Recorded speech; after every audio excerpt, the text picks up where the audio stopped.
আসসালামু আলাইকুম। আমার নাগেশ্বরীবাসী সবাই কেমন আছেন? অবশ্যই জানাবেন কমেন্ট বক্সে।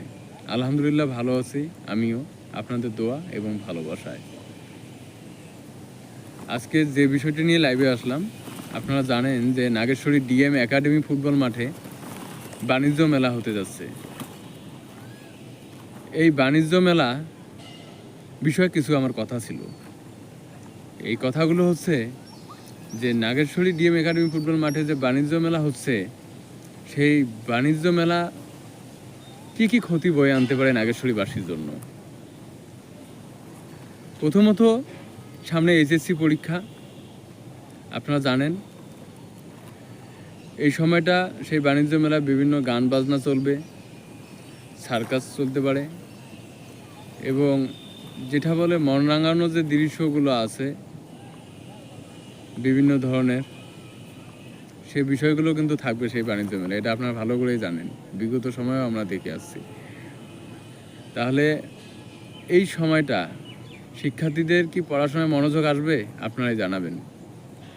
এছাড়াও যুব ও তরুণরা যারা ক্রীড়াপ্রেমিক, তাদের খেলাধুলা বন্ধ হয়ে যাবে, মাঠটা ধ্বংস হয়ে যাবে।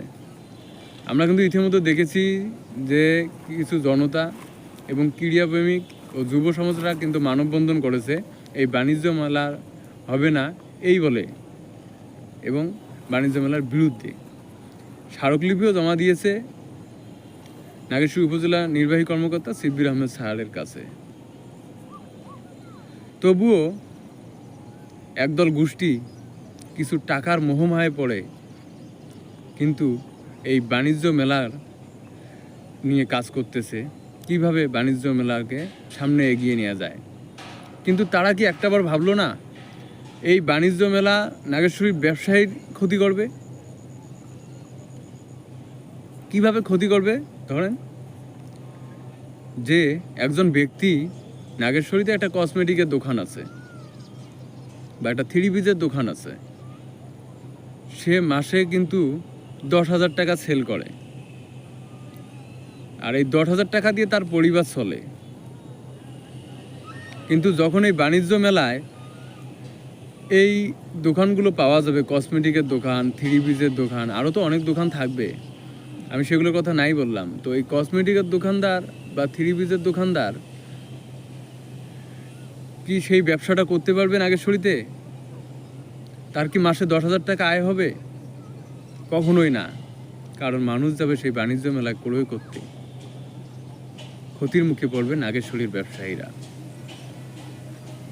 তাহলে ধ্বংস হচ্ছে সামনে এইচএসসি পরীক্ষা, তারপরে আপনার খেলাধুলা, যারা ক্রীড়াপ্রেমিক আছে যুব তরুণদের। এছাড়া নাগেশ্বরীর ব্যবসায়ীদের ক্ষতি হচ্ছে, মাঠটা অনেক দিনের জন্য ধ্বংস হয়ে যাচ্ছে। তাই এগুলো মানায় না, নাগেশ্বরীর সঙ্গে মানায় না এগুলো। যে সকল নেতাকর্মীরা আপনারা এসব করতেছেন না, টাকার মোহমায় পড়ে, আপনারা একটাবার ভাবুন ঘরে বসে যে আমরা নাগেশ্বরীর কি ক্ষতিটা করতেছি। আর কিছু বলবো না, সময় কথা বলে সব কিছু। একদিন সময় কথা বলবে, তখন বুঝবেন যে আমরা কতটা ক্ষতি সাধন হয়েছি। আজ বুঝতেছেন না তরুণ ও যুবদের কথা, কিন্তু এই তরুণ ও যুবরা আগামী দিনের ভবিষ্যৎ, আগামীর প্রজন্ম। ভালো থাকেন সবাই। আসসালামু আলাইকুম।